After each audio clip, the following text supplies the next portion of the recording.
JS Secretary GS পদত মোৰ নামটো হৈছে ৰবজিতুল নস্কৰ।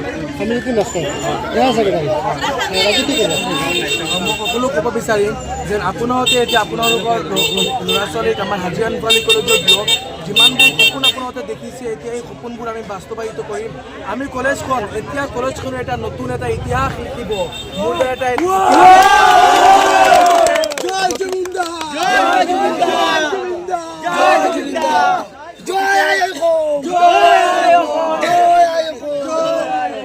গতিকে মই সকলো ক'ব বিচাৰিছোঁ এইটো মই অকলে কলেজখন আগফালে লৈ যাম তেনেকুৱা কথা নহয়। মই মোৰ ফুল টিমক লৈ পেলাই কলেজখন আগফালে লৈ যাম। ধন্যবাদ।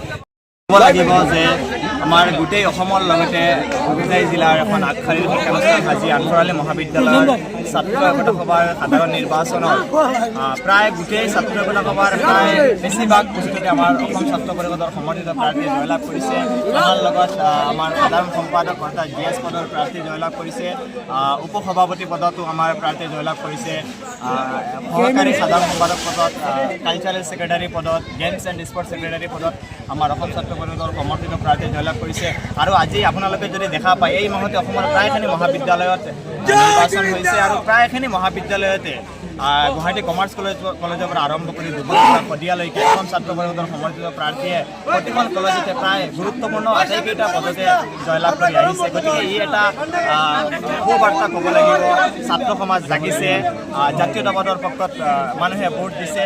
আৰু বৰ্তমান অসমৰ যিটো প্ৰেক্ষাপট, আমি এজন মৰমৰ কণ্ঠশিল্পীক হেৰুৱাইছোঁ। গতিকে মই প্ৰতিজন ছাত্ৰ ছাত্ৰীক, মোৰ সহকৰ্মীক মই আহ্বান জনাম যে যাতে কোনো ধৰণৰ অপ্ৰীতিকৰ পৰিস্থিতি, তেনেকুৱা যিটো পৰিস্থিতি আমাৰ মনত দুখ দিয়ে তেনেকুৱা পৰিস্থিতি আমি নকৰোঁ। যিহেতু আমাৰ এজন কণ্ঠশিল্পী হেৰুৱাইছে, গোটেই অসমখন এটা কাঠৰ অৱস্থাত আছে। সকলোকে মই এইটোৱে আহ্বান জনাম যে শান্তিপূৰ্ণভাৱে যদি সমদলীয় শান্তিপূৰ্ণভাৱে আমাৰ এই বিজয় যাত্ৰাটো যাতে সকলোৱে কৰে।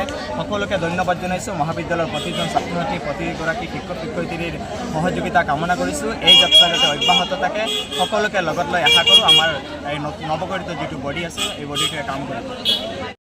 সাধাৰণ সম্পাদক, অসম ছাত্ৰ পৰিষদৰ সমৰ্থিত প্ৰাৰ্থী, সাধাৰণ সম্পাদক, সাংস্কৃতিক সম্পাদক, উপসভাপতিকে ধৰি 5জন প্ৰাৰ্থী জয়ী হৈছে।